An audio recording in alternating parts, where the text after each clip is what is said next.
ესე იგი, რამდენი წელია ვიდეოებს ვიღებ და აი ესეთი ფეილი არც ერთი გადაღების დროს არ მქონია, რასაც ახლა მოგიყვებით. რამდენიმე დღის წინ გადავიღეთ ვიდეო, რომელი გადაღებისას დილით გავივიძეთ 4:09-ზე. 5 საათზე დავიწყეთ და ეს გადაღება გაგრძელა დაახლოებით 12 საათი, რის შედეგადაც, რა თქმა უნდა, სახე ქონდა ყველას გამწვარი, მაგრამ მეთქი არა უშავს ღირს, კარგი ვიდეო გამოვა, ეს ის ჰაი-ჰუი და მოკლედ დღეს არის დღე, როდესაც ეს ვიდეო უნდა დავდოთ. დილით 9 საათზე უკვე უნდა ვიყო ოპერატორთან იმისათვის, რომ ვნახო რაც დამონტაჟდა, რაღაც კორექტირებები შევიტანოთ, მივამოწმოთ, გამოვაკოთ ასე შემდეგ და всё, დღეს უნდა აიტვირთოს ვიდეო და დილით 7 საათზე, როდესაც ჯერ კიდევ მივიძინა, ჩემი ოპერატორი მირეკავს და ეს რაღაცას მეუბნება.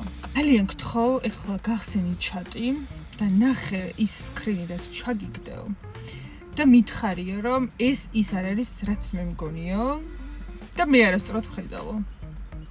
ვერაფრით ვერ მივხვდი, რაც გულისხმობ და რა თქმა უნდა გავხსენე ეგრევე ჩატი, სადაც მხვდება აი ეს სკრინი, ახლა ეს გაჩვენებთ. აი ეს და მინდა ახლა სანამ ახსას დავიწყებ, მითხრათ, რამე უცნაურს თუ ხედავს თქვენ. კი თუ არა, დამიწერეთ კომენტარებში, იმიტომ რომ მოკლედ ოპერატორი მეუბნება, რომ უკან კედელზე საკმაოდ უხამსი და უწმაწური რაღაც ხადიაო.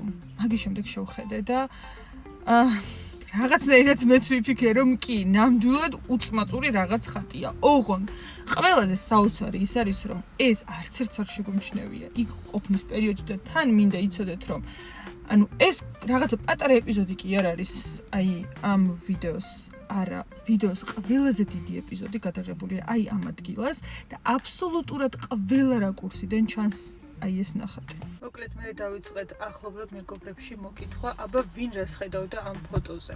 ჩემო დაქალებმა დამამშვიდეს გული გამიკეთეს, რომ მანდ კითხვის ნიშანი ხატიაო, მაგრამ რატომღაც დანარჩენ აბსოლუტურად ყველას ერთი და იგივე აზრი ჰქონდა მან რაც ეხატა და ეხლა გავართ ძალიან დიდი დილემის წინაშე. ორი არჩევანი გვაქვს. ერთი რომ ამ ვიდეოს ვდებთ ეგრე როგორც არის და ვითმენ და ვიტან ძალიან დიდ აკენწვას, რასაც ალბათ არ დამაკლებენ მაყურებლები. რა თქმა უნდა, ჩემი ერთგული მაყურებლები მაგას არ იზამენ, მაგრამ უცხო ადამიანები ნამდვილად იზამენ.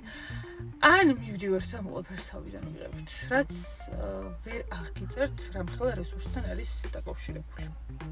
ხო და რა ვქნა? მართლა მაინტერესებს რა ვქნა, იმიტომ რომ ან ამ ხელას რომ უნდა გავუწიოთ თავიდან, აი მაგის გამო, იმის გამო რომ ეგ ნახატი მანდ ვერ დავინახეთ, ან უნდა დავდოთ ეგრე და ვიღაცებს უნდა ვაღადავებინოს ჩვენი თავები.